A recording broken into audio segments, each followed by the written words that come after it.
Honor is the highest virtue that God gives to man, and man has the right and the obligation to guard it, because it's an enormous gift. And if someone besmirches that gift, then he's destroying a work of God. It entitles you as long as you put your own life on the line. That is, balancing the scales. It's not like you can kill the other fellow with impunity. You put your life on the line to defend that which you believe to be right.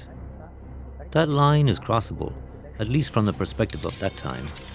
We see things differently today. But I don't think we have anything to be proud of, because pressing a button and sending 10,000 people to their deaths isn't a chivalrous thing. We don't put our own lives on the scales. Back then, things were a bit purer. Winston Churchill put it nicely. If people must kill each other, they should at least do it face to face.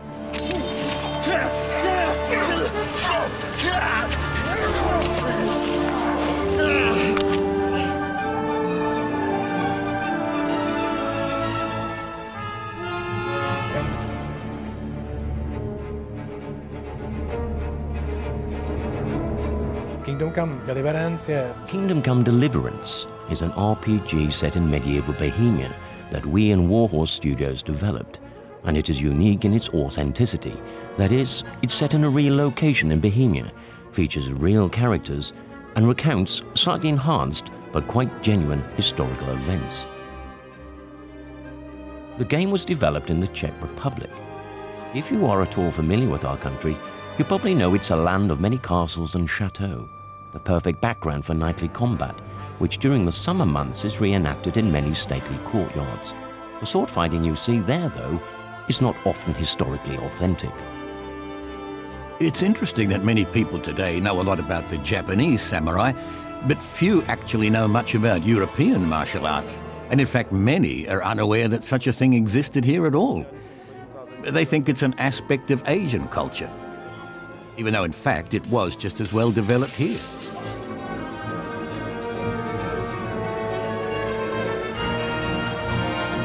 The whole project started a long time ago, when I was thinking I'd like to do a medieval game, and sword fighting unequivocally belongs to a medieval game.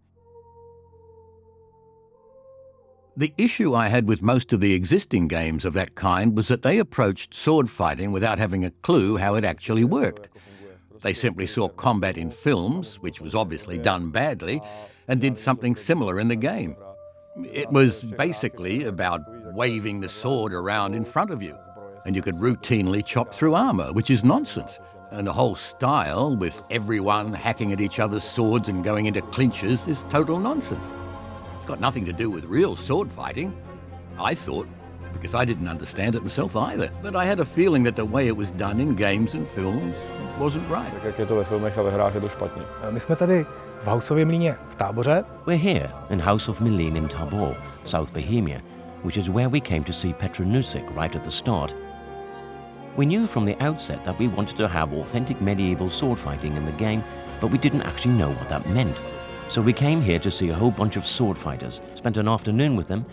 They showed us the basics, and on the basis of that, we created the first prototype of the game, which we showed on Kickstarter.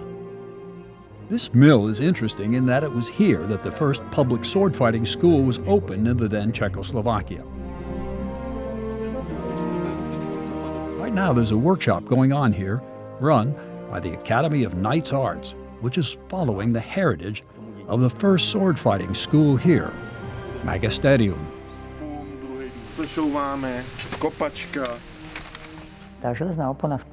The Iron Curtain gave people the need for what I'd call some kind of psychological emigration.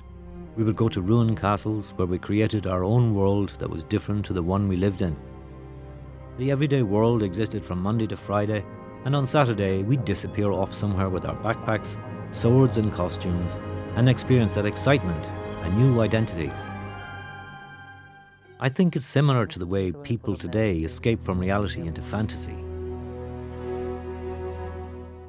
One learns from 4 different sources: from your master, from books, from life experience, and finally, from higher enlightenment.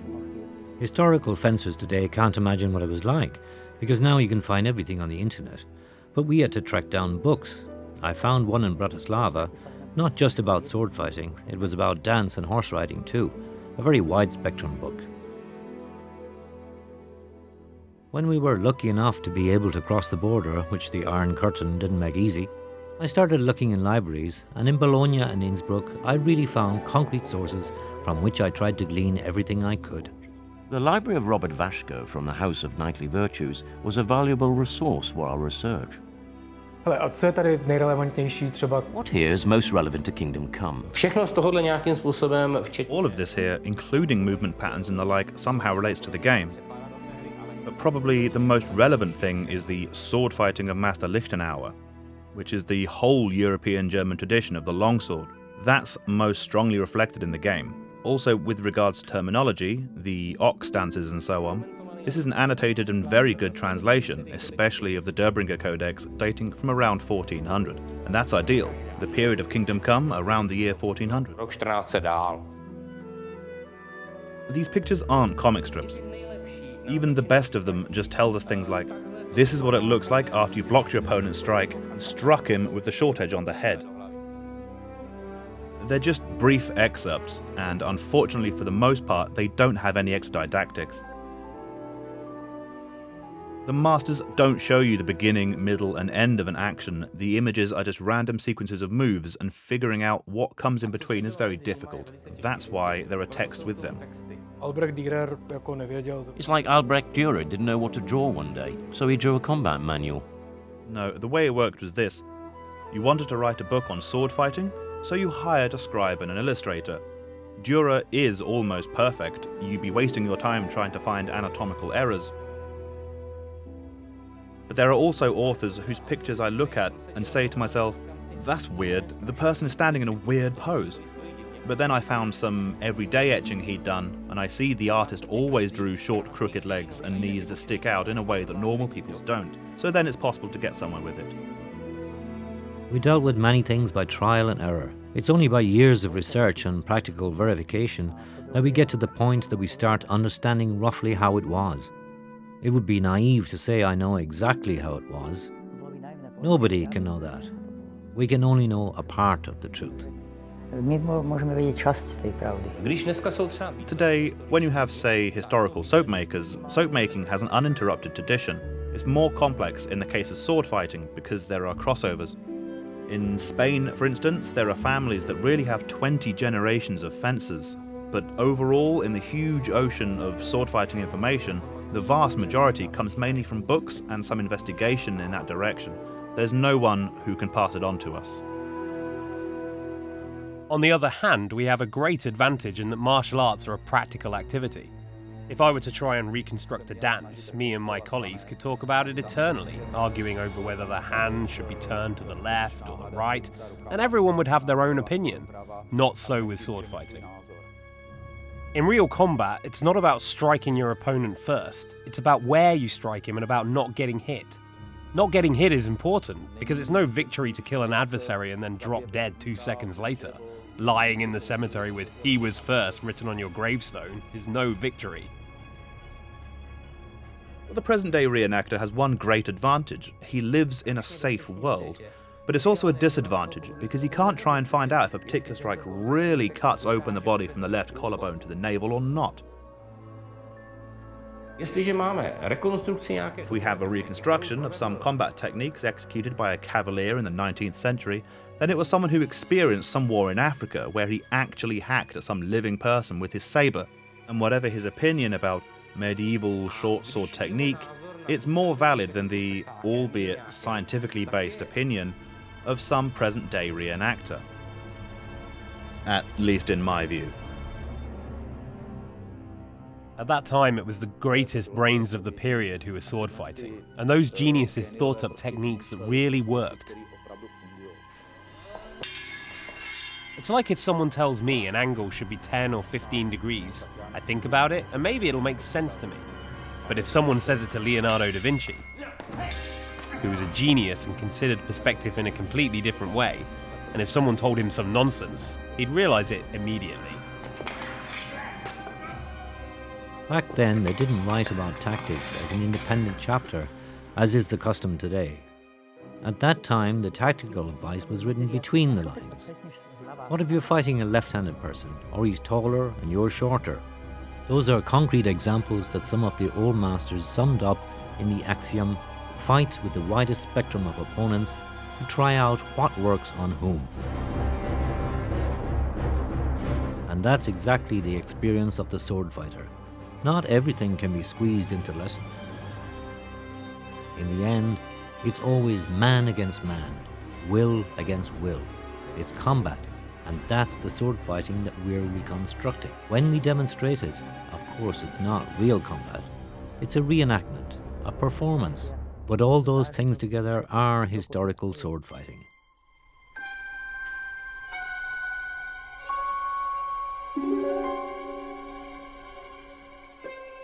Just like today you have cookbooks, back then people used sword fighting manuals, and the sword fighting masters were like, say, footwear masters today.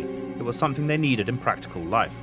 But what do we need it for today? Our students need it primarily for entertainment, to learn something that works, but is actually a safe, relaxing entertainment. Meč je potřeba držet lehce. A sword should be held lightly, like a flute. It's necessary to work with it, twist and turn it, move the thumb, the fingers, palm the grip. If you hold the sword by the grip spasmodically, what I call choking the snake, the sword will die. The sword must work in the fingers and the hand, and sing, so to speak. Wards or guards, those are working terms. In reality, they're various phases of circular movements or various sequences in which we strike. Typically, I can cut at someone with this kind of circle or this kind of circle, in which there are certain points selected that can be called wards or guards, whether it's this one or this one. Wards or guards aren't rigid things, where I simply walk like this without changing position. On the contrary, I switch fluidly according to what I want to do. At the beginning of one movement is a cut, and I end up at the opposite end in another ward. This is a sword that gives me certain basic options. I can cut with either the facing edge or the back edge, which are called the long edge and the short edge, or I can thrust. There's an ancient sword fighting axiom: a cut stops, a thrust kills. How a cut definitely shouldn't look: I don't just wave the sword in front of me. Under certain circumstances that might be a chop, but it's definitely not a proper cut. The strongest movement that exists in terms of transferring energy is the rotational movement. It means taking advantage of the fact that we had a sort of pivot here, and by pushing on this lever we make the sword start to draw a circular movement. The tip moves first, and only then the arms, supported by the movement of the whole body. I should hit even before my front foot lands on the ground, and finish the cut at the body with this movement. My colleague will sacrifice himself by standing there. I begin the cut, the tip moves, the arms extend, the body accompanies it, and the weapon strikes home, and stepping forward I cut through the target. A low cut doesn't mean down. It means from below to some interesting point, maybe the lower ribs, and up to the heart. A kind of affair of the heart it is, coming out nicely through the collarbone. When I perform this Unterhau, or low cut, he again sacrifices himself and doesn't guard but stands in this stance, so watch how I hit him nicely and liquidate him. Formerly, wooden swords or blunted real swords were used for training. From the point of view of safety, we have 3 levels. The most historically authentic are blunted but real training swords. Simply clashing steel. And of course, the pain that goes with that.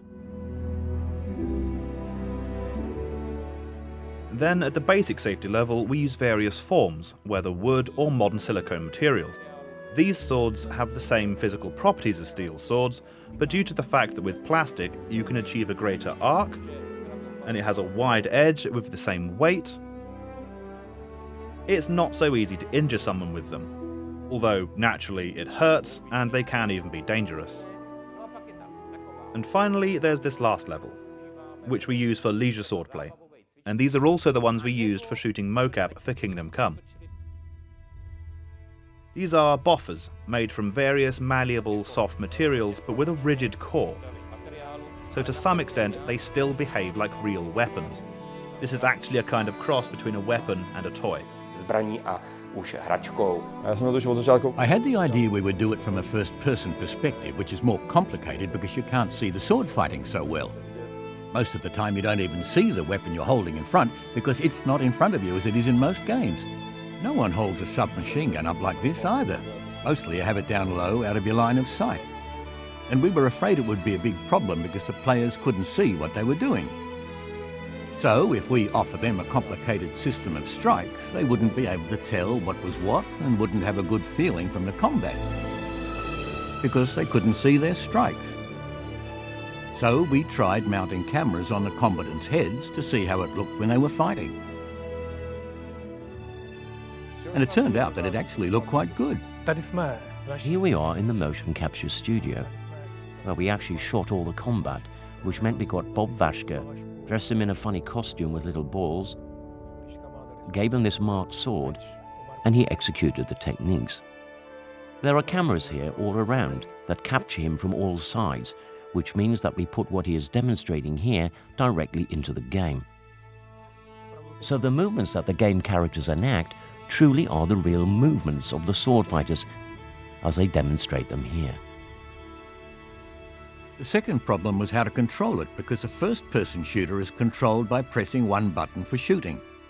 And we wanted a more complicated series of movements.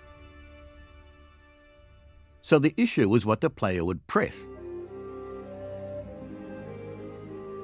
Because mostly his fingers are occupied with movement alone, he has at most 4 buttons at the back, some of which are dedicated to other basic movements such as blocking or sprinting. So, in the end, there was quite a limited range of things we could do. The basic idea I had was that we would do it like a first-person shooter, and it should be absolutely as intuitive. I come to someone, aim at him at the point where I want to strike him, and press the button. And then we tried to optimize all the buttons we had at our disposal and all the combinations that could be done. And we arrived at the conclusion that unlike a shooter, during full contact combat, the player didn't need to have total 100% freedom of movement.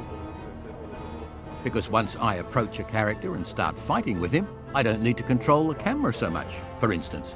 So we did it so that when the player pokes the joystick, he selects the direction of attack, and to that we linked the buttons at the back to controls that could be used to create quite sophisticated combos.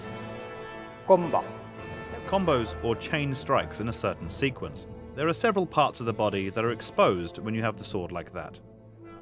You'll notice that the upper quadrant is now closed for me because the sword is there, so I have 1, 2, 3 openings.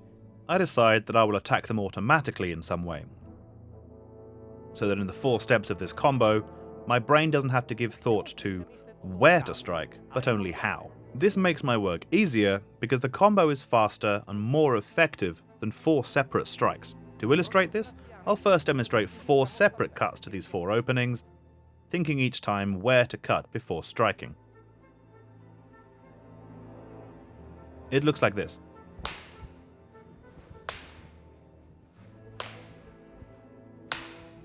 Yeah, a little wooden and not entirely correctly demonstrated. 4 quite amateur strikes. This is what a shtick or combo looks like.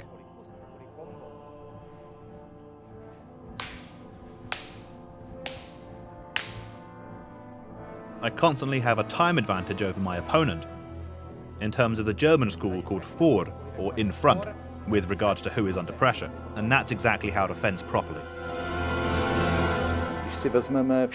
All the martial arts can be differentiated into 2 types, defensive and offensive. This style of sword fighting is essentially offensive, which means that it's about attacking, and attacking in such a way that your opponent can't strike you.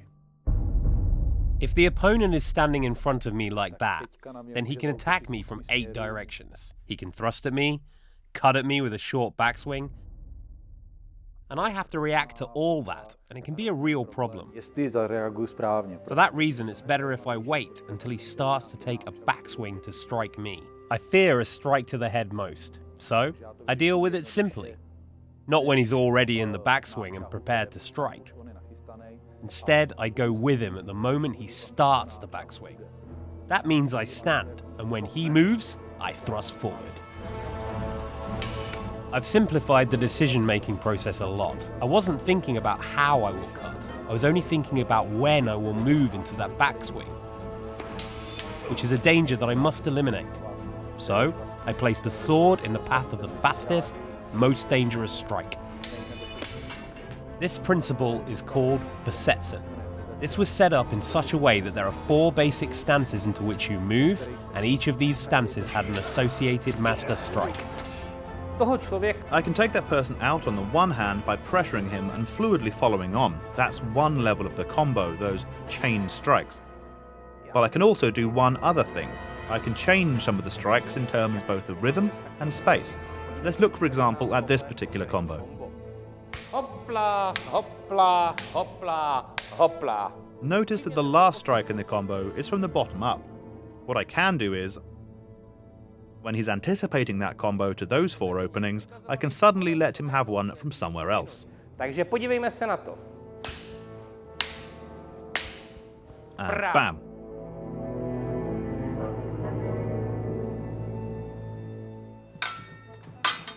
And now I've got to this point, I just decide what next, depending on how far he is. If he's this far, I do this thrust.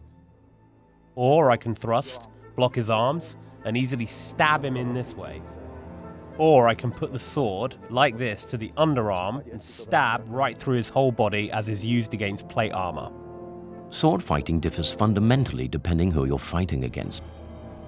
As armor developed and got stronger, swords started to lose their effectiveness, so it was necessary to develop new weapons and new techniques.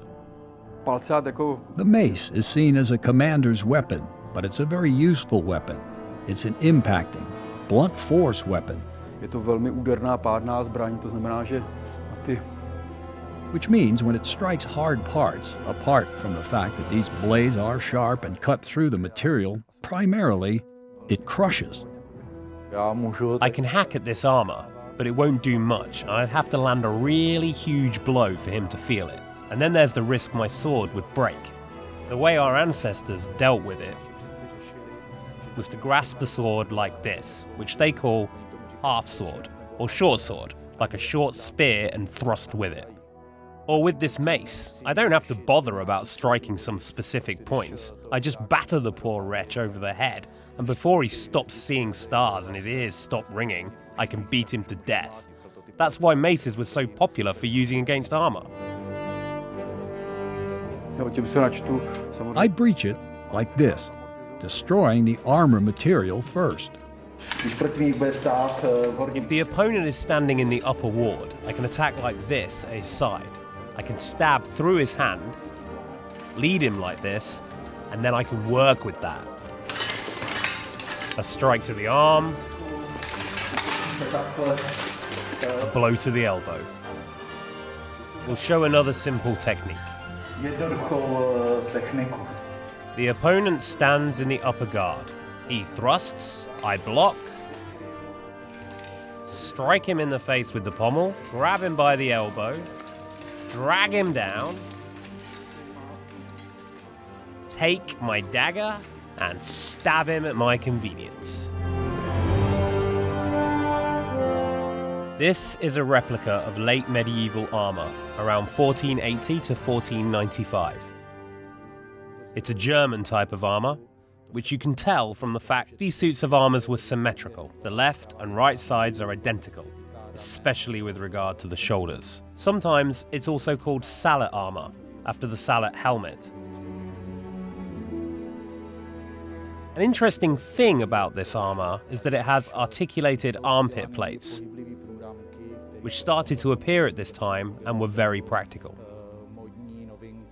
Since it's mobile around the shoulder here, as you can see when my colleague raises his arm, the piece slides from inside and the armor thus covers part of the most vulnerable area.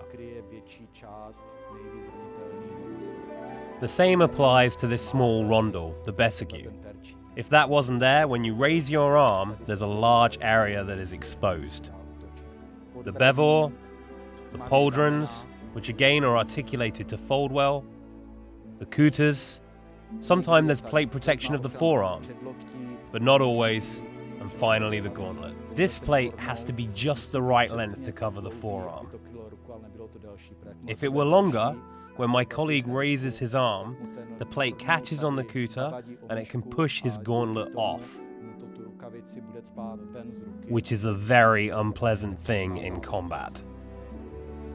An articulated breastplate, you can easily bend and lean in it. This is armor of the field type, i.e. armor for riding into battle. The knight had to be able to mount and dismount his horse in such armor and be self-sufficient. There are reports of knights who dismounted and stormed castles in full plate armor, scaled ladders, and it never crossed their minds to remove some part of it. The things you might have heard in school or read in encyclopedias about armor being so heavy that a knight wearing armor couldn't mount a horse, that was only some tournament armor, designed for jousting and nothing else. There are records in chronicles about knights in full armor who were even able to jump over a horse. Even in a shell suit, that's quite an athletic feat. By the way, the back is often more ornamented than the front, because it makes an impression on the comrades you're going into a battle with. I'm charging forward, and my opponent has totally different concerns than admiring the ornamentation of my armor. These are folds, which serve to cover this vulnerable part. It would be best if it was all in one piece, but then the knight couldn't sit on a horse, so it's cut out here, thanks to which you can sit on a horse, and it's easier to walk in. The thigh is covered, and the knee is movable. So there's no obstacle to combat and movement. It's actually quite comparable to when a firefighter or a soldier has full gear on. It's expected that in combat, the knight will have a lance, a longsword, and a misericord, or dagger of mercy, usually of triangular profile, which could be used for stabbing in the eye, for example.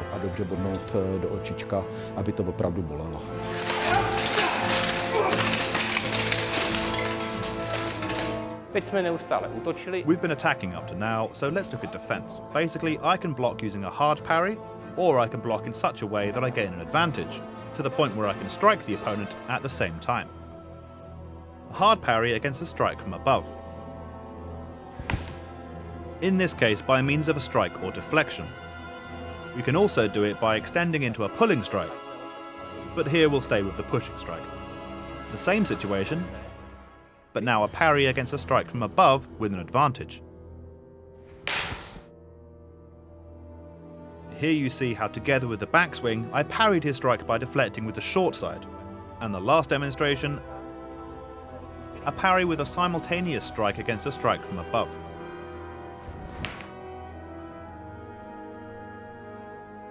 Here you see how I parried the strike with the strong part of the sword and at the same time struck the opponent's head with the blade. These are called Meisterhaus, or master strikes. If I do this technique in such a way that he can read how I start, then I have a problem. Then a totally simple defense will do. If I do it wrong, and he's on the backswing when I swing, all he has to do is strike at this point of the sword from above. This opens up my cover, leaving him a nice clear path to stab me in the throat.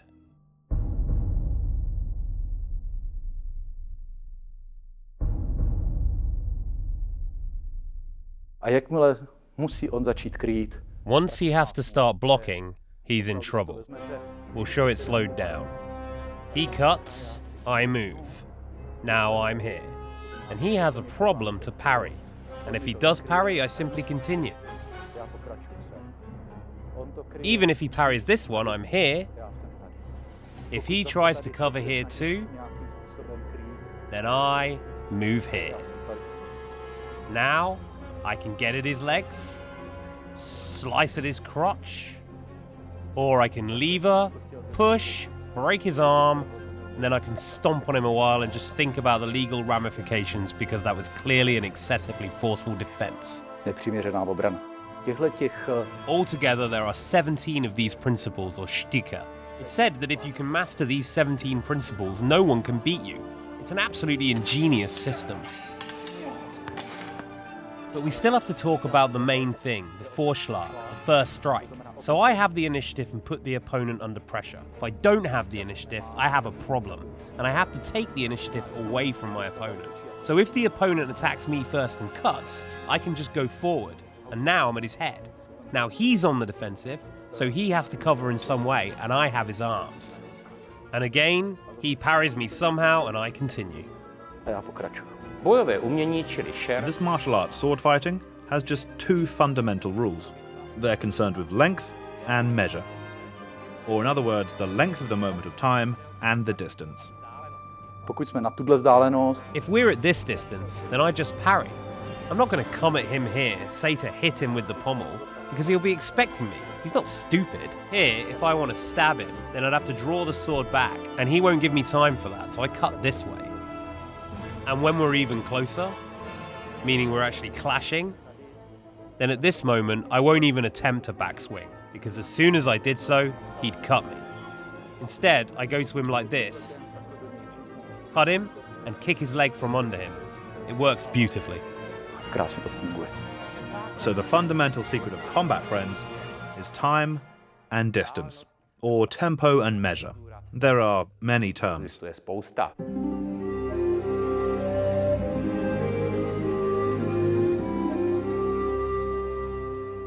Obviously, you can just cover yourself with a shield and hide behind it. Or you can use it, as it was in history, as an active weapon. In the case of the Viking shields, for example, they were primarily active weapons. You can have the sword on your shoulder, here, here, or down here. Let's look at some basics to see how the shield works. The first thing is, I see his shoulder. That shouldn't be. If I see his shoulder, I can attack him unexpectedly. Not to the shoulder, but by doing this. I carry out an apparently meaningless strike at the shield, which slides off and hits his shoulder, so he has to cover that part. But he has to leave his head exposed, so he can see me. So that's another possible target. Another possible target is the knee. If he stands aggressively like that, the knee is within reach. If he pulls back a bit, I can't reach the knee. The head, yes, but not the knee. Again, if he covers his head, for that brief moment, he doesn't see my blade. I can take advantage of that, and during the strike, when his view is blocked, I can attack the knee, for example, and I'll cover myself above just in case, because he could go for my head. He attacks, I change direction, and he turns the shield, apparently solving the situation. But he hasn't solved it, because I assume that he's no fool. So I execute this attack and push the shield, and now both of his weapons are under my shield. But when I press, I'm in a very strong position. This way, I'm not strong. His arms are like this. So I win because I only have to press, while he has to overcome the leverage. When I hold him like this, I have him at my mercy. But of course his life is at stake, so he pushes with his arms and overcomes my pressure. I let him loose and then attack from below like this, because I feel his pressure, and when I see I can't hold him any longer, I release him and I'm here again. If we follow this fight right to the end, maybe I don't want to finish off my opponent. I still have other options. When he executes this attack, I lock his arms, as we showed, and I say to myself, I don't want to liquidate him. So, I just hit him, which hurts him, but doesn't have to kill him. The question is to what extent my humanity prevails over the risk to my survival, because if another strike comes, I might not succeed next time. And again, it's about the person, about to what extent I'm a knight, and to what extent he's a knight and behaves chivalrously. If I spare his life and he accepts it, I know that as a knight he will keep his word. I say to him, "Yield, sir," and he yields, so I can let him go because his word of honour has weight. If he's a lowlife or a bandit, there's obviously a risk. He says, "Fine, I yield." I let him go and he lets me have it over the head. That's exactly what we lack in the modern world. Because when it comes to some street fight, you won't see any chivalry.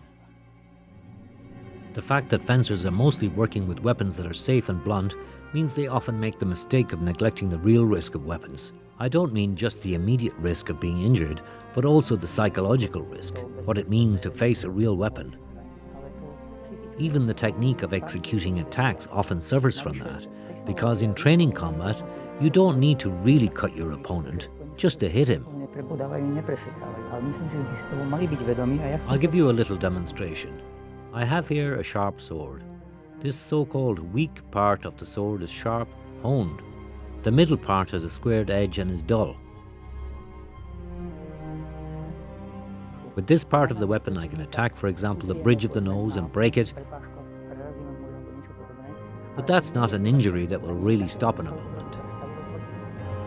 And we want to do the kind of things that will really halt an adversary and prevent him from coming at us again. See, I saw away and nothing happens. I try a chop with the weapon. Nothing. And now I just do this little light movement. This means I've engaged this sharp part and sliced.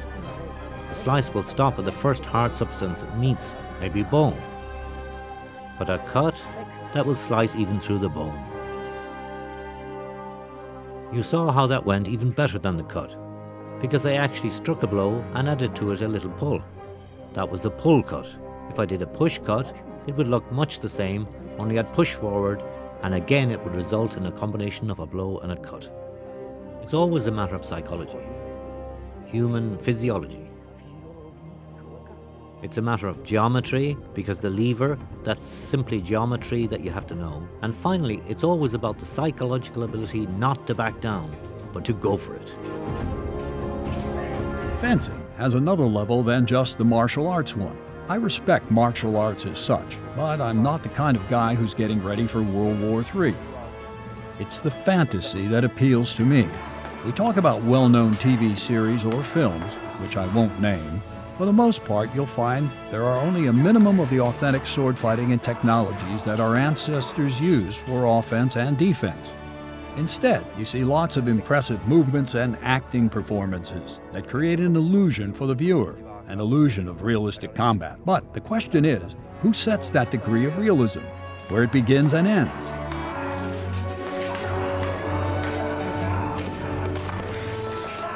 A good choreographer is able to mix in a sufficient degree of history, the science we're talking about here. That is, find the correct historical manuscripts, study them, and bring the techniques to life. He learns to put them into practice. That's that fight. That's the struggle that every fencer has to go through. He has to try out if the strikes work and handle things mentally. Because in my opinion, it's not primarily about technique, but about fighting your own fears and overcoming the adversary's aggression. And then there's the art of it, the art of sharing it, teaching or creating choreography that entertains the spectator or enhances some story. What I like about it so much is that it's a real thing, which may be a little sacrilegious that I take this real thing that someone found in a manuscript, revive it, and place it in the position of a martial arts that is brought back to life. The question is, what's the need for it today? But people just do it because they want to do it. So I really like to turn the whole thing, the whole principle on its head. This thing that is able to kill but also protect, I turn it into an entertainment, something to make people laugh. From the perspective of choreography, it's all one big act, a pretense, playing at reality. It all has one big fundamental rule, safety. First, you have to figure out how many times the thing will be repeated, how much time you have for preparation, how the people in your charge, whether actors or fencers, are equipped, how good the equipment is, and so forth. We are now in our armory. When it's full, meaning all the props and weapons are here, there are 3,000 pieces. The vast majority of them played in some film, stage play, or musical. The weapons keep rotating, always being lent out not just for film and theater, but also for various historical festivals and the like. This has been incorrectly identified as a hunting shield, because as Master Cosa here said, these spikes are blade breakers. When the blade gets into them, it gets damaged. A piece breaks off, and then it's easily destroyed. You can also see that it can be used in different ways. If you attack, I seize the weapon, work with this spike, hurt the arm, or plunge the spike into his body. Another lovely thing is I can eject this blade, which I can use to extend my cover and then attack nicely in this direction. There are various possible movements, and of course, I can wield any weapon in my right hand. And this is an offshoot, an extended version. It's the same, but equipped with throwing weapons. These are spears. So, I cover myself, attack, throw, finish throwing, and draw my sword. One of the advantages of the saber, the curved saber over the straight sword, is that the saber lets you strike with this kind of a simple twist.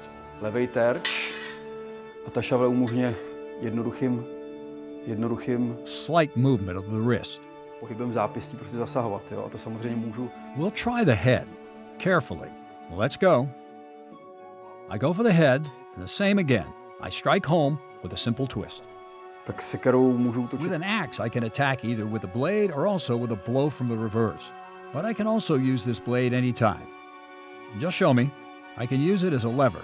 Similarly, I can drag with the axe. I go past, hook, and pull. That's very painful. If you want to simply hack through something, like if your foot gets stuck in a stirrup. But you can also pound on armor with it, just the same as with a mace. And it works. That's exactly why these battle axes appeared in the 15th century. Up to that point, they weren't needed. The armor wasn't of high quality, so it was better to have a nice longsword. But once plate armor improved, blunt weapons like maces, flails, and axes like this gained vastly in popularity. And it wasn't all unusual for a knight to have an axe like this. And today you can find such beautifully ornamented pieces that they make your heart skip a beat. I drag it to me. Sorry, a breaker, or blade breaker. This one is German. The blade goes, let's show how it works slowly. It's got these spines. The blade can't get out of this trap, so the pressure on it either breaks it or locks it, and the foe is disarmed. And I carry on with this sheath, which is sharp.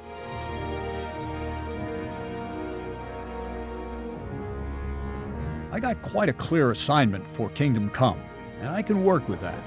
I'm used to it from film and theater.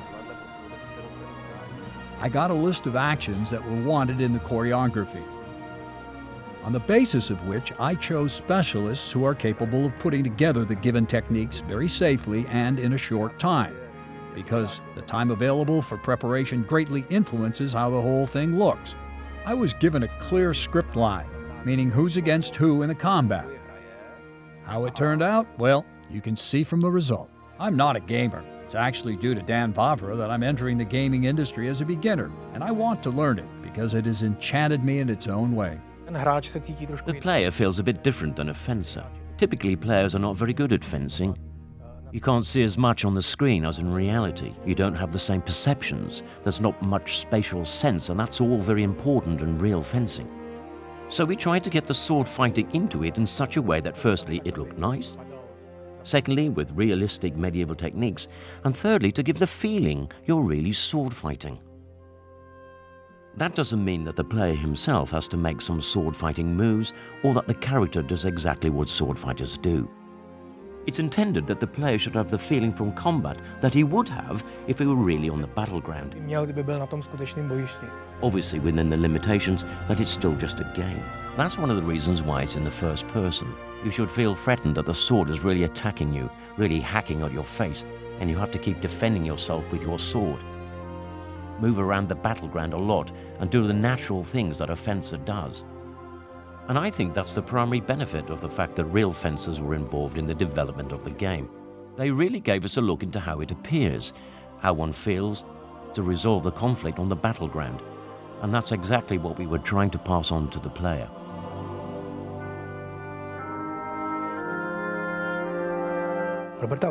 We've known Robert Vaška from the House of Knightly Virtues for several years, and the reason we approached him for cooperation is that he's a keen gamer.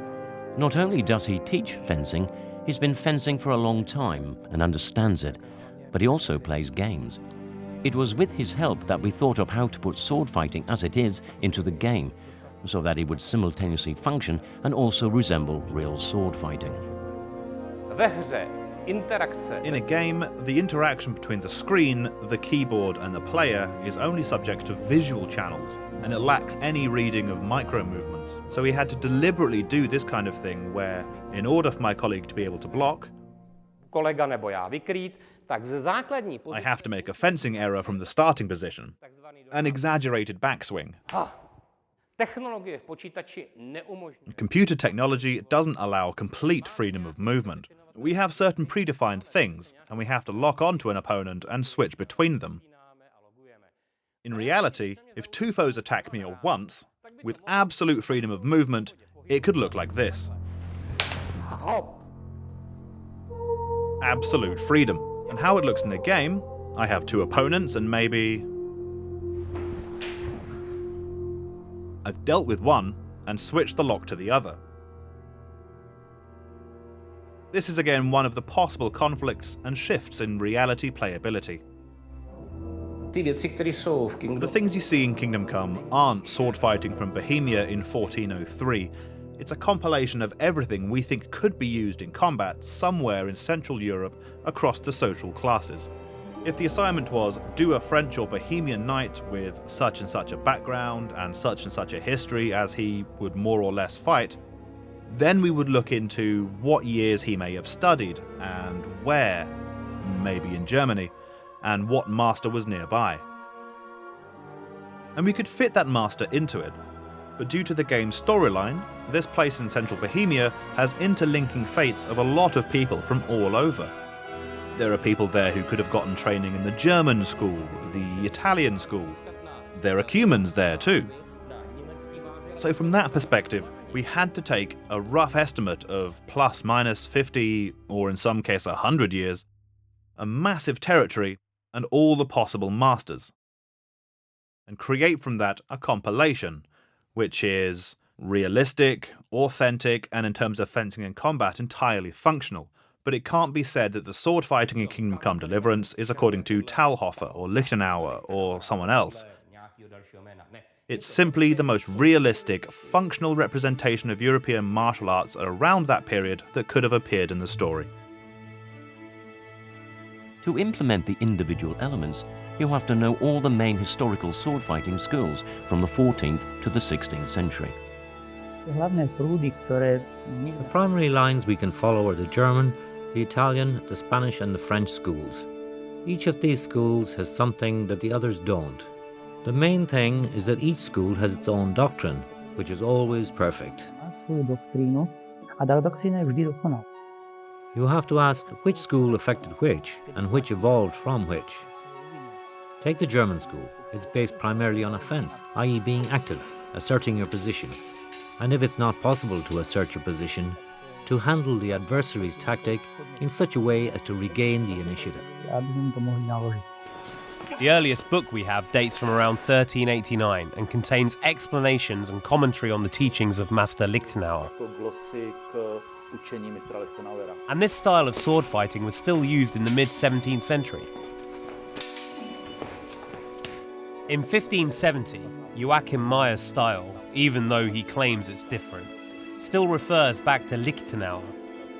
In 1640, A reprint was published of my art. Other masters came along, and they still followed the same line, because this sword fighting method was really ingeniously designed. Man is, of course, very ingenious in thinking up ways to hurt his fellow man, so they came up with new ways of overcoming that. The Italian school has a different doctrine, which is based on provoking the opponent into being active and therefore betraying what he can do, getting him to expose his tempo, his timing, so we can enter into it via the Italian contratempo or mezzo tempo. This is a different doctrine, one that's actually based in a way on not attacking, but provoking. But in reality it's very aggressive, because at the moment your opponent begins his attack, when he reveals something about himself, at that moment you strike him. This is the period when other weapons start to appear, lighter weapons, due to which fencing with them is done differently. When the weapon is lighter, then it's easier to block the opponent's strike. So it was convenient to provoke the opponent, because you knew that when you attack into that tempo, i.e. counter the opponent's attack, you have no problem eliminating that attack, parrying it, and striking.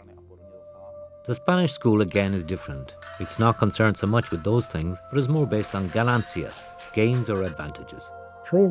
What is an advantage? An advantage is, for example, turning the body. I don't mean I have an advantage just by turning, but if I turn my body during the opponent's move, like this, where I was face on before, now I'm in profile. A point that was within reach before no longer is. The same with the other side. That's the first advantage. The second advantage is that the fencer has a clear path to the opponent. This means that when he's exposed, I simply attack him. This is the ganancia libre entrada, the open entrance advantage. If the attacker is holding the blade there, I don't have that advantage. But it was exactly because of this that the Spanish developed this geometric circular movement where I go to the side and turn. And suddenly I have this open entrance, because here the opponent's blade isn't stopping me. And finally, the third advantage is contact of the blade or crossguard, the ganancia de opresión. These three advantages together guarantee victory, and the Spanish say, if you have 2 out of 3 of these advantages, your probability of victory is high. So the goal is to apply these advantages against the opponent. Contrary to that, the French adopted a different doctrine. There the weapons were so short and fast that attacking into the tempo was dangerous. The French school has actually survived to this day, so it could be said from a certain point of view that it was the most successful, but that was because it fitted into a certain phase of development.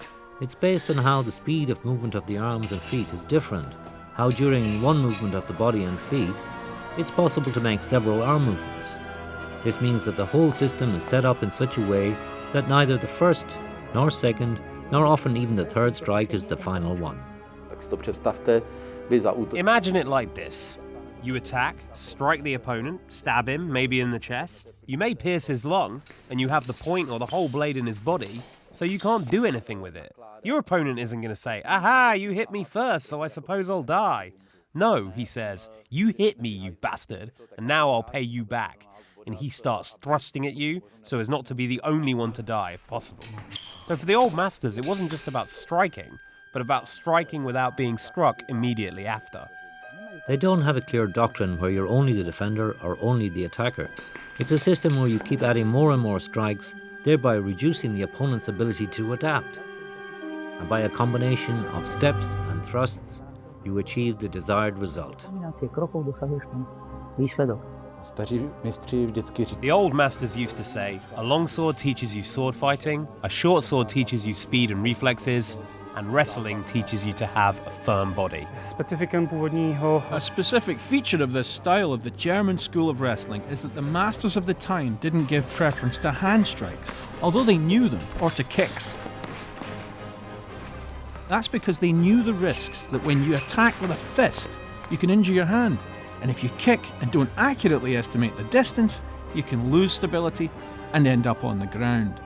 This system can be best compared to a combination of Aikido, in that it has a highly developed leverage system, Judo, because there's a large number of throws and tosses to the ground, all in combination with the modern Philippine self-defense system, because the strikes are done more with the open palm to the face or other vital target. Most of these techniques originate from an original source to which the later masters refer, i.e. the Combat Book of Master Oto, who was probably the greatest pragmatist because he simply abandoned any sporting form of fighting and developed the most crude, brutal techniques that are absolutely functional.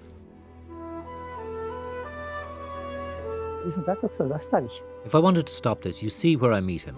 I can't because I can't extend my arm, and that point is very dangerous. And he has power in that stabbing motion, so he can easily overcome my resistance because he may be stronger, or the power of the attack is enough, while I'm facing it with static power alone. So it's bad for me. If I do it this way, then his arm slides along mine, and again the point reaches me. So I have to bend my arm to stop the attack, but then the reach is shorter and again he hits me. This way I can reach, but I won't stop the thrust. I can stop him like this, but he's too close, so there's very little room. So I somehow have to face this attack with all parts of my body. When he attacks, I block, but simultaneously step completely to the side so I'm out of harm's way. That should be enough just to evade it, but I want to disarm the opponent. So I catch him here, twist like this, and notice that I press on the weapon here with my whole arm and take it from him. But the trick is to press with the forearm against the flat of the blade, not the edge. It's certainly not a case of, haha, what's the use of a weapon? Just pull that dagger on me and you'll see what I'll do to you. Certainly not. If the adversary has a dagger and I don't, then I'm in a right fix. And it could happen that I simply can't get out of it. If I turn and run, he can chase me down and I get the knife in the back. In other words, I have to face this situation, whatever it may be. And we have to bear all these circumstances in mind when we're doing our reenactments. Then it can turn out in all sorts of ways, like he can attack, do a lever here, knock his leg from under him, and the technique develops with various results. And there's always another element that is often invisible to the spectator, but is essential for a function. Here, say, the adversary has a rigid arm. I stop it and try to twist his arm in this position, but I can't move it. I need to get him to loosen it. So I strike him here and the arm loosens up. The blow doesn't have to be that strong, just to tap the right spot and he'll loosen up. The fact is, if a fencer masters these 4 basic schools, then he can master all other fencing styles or other weapons without a problem. All these schools together form the spiritual heritage of European martial arts. It's a pity that they died out during the course of history and some things were forgotten, although, fortunately, the masters left behind a quantity of books from which we can learn and try to reconstruct their art, at least to a certain extent. All of us, whether we like it or not, however it interests us, we just have it as a pastime and we enjoy it. How I'll train with advancing years, I don't know. I hope I'll live to see it, but fencing is great at my age. It's the only activity in which nothing hurts me. Otherwise I can hardly walk, I have aching joints, a hernia, a torn shoulder muscle, so I suffer doing anything. Except fencing, that's a pleasure. Our forebears either lived or died by sword fighting. If someone thought up something that didn't work, they died. If someone did something that was good, everyone noticed it and wanted to learn it. And that's how sword fighting advanced. And why the art of fencing was so perfect in Europe. That it's quite comparable to Asian martial arts, whether Shaolin or samurai. Maybe many of you would like to become fencers. Heightened coordination, reflexes. Fencers are better drivers than other people. It's legitimate, because this inspiration should affect people. If you want to go in that direction, try and identify what most attracted your attention in what you saw. Whether it was those old techniques, the effectiveness of it. Things have to be simple in combat. It can't be complicated. It doesn't occur to you, then you try it, and you're surprised how wonderfully it works. Or the feeling of overcoming an opponent, I started doing fencing because I wanted to pick up a girl who lived in our building. Thanks to the people I've met, though, I fell for it so much that actually I've been doing only this my whole life. Or maybe you like the chivalry concealed behind it, the bravery. Or maybe you're just interested in the experience. You grab your sword and go out on the meadow on a midsummer night when the fireflies are flying around. It's a full moon and you can hear that sword speaking to you. These are the things that, well, I don't know if I'm completely carried away, but that's how I live it. Discover that desire in yourself, find its source, and maybe it will take you somewhere. Anyway, find yourself good teachers who will direct you where you want to go, and the kind of partners who will want to play this game with you. Because fencing isn't a solo activity, it's a partnership. Even combat is a partnership for a little while.